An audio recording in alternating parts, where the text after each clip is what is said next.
zulme ve özellikle Siyonist devletin son saldırılarına dikkatleri çekmek ve lanetli kavmi telin etmek üzere burada toplanmış bulunmaktayız.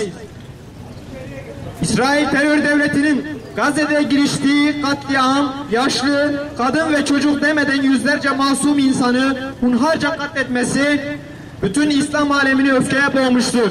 Kahrolsun İsrail! Kahrolsun İsrail! Kahrolsun İsrail! Kahrolsun İsrail! Kahrolsun İsrail! Siyonist devletin en büyük destekçisi olan ABD ile müttefikliğe son verilmelidir.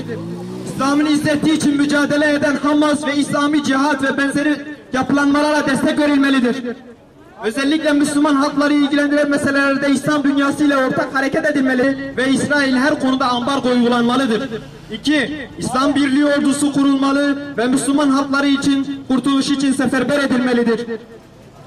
3. İslam ülkelerin bünyesinde özelde Filistin, genelde bütün dünya Müslümanları için yardım fonu kurulmalıdır.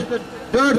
İslam ülkelerinde Siyonist devlete ekonomik destekte bulunan firmalar deşifre edilerek teşhir edilmeli. İslam dünyası olarak geniş çapta ve sürekli bir boykot uygulanmalıdır. Tekbir! Tekbir!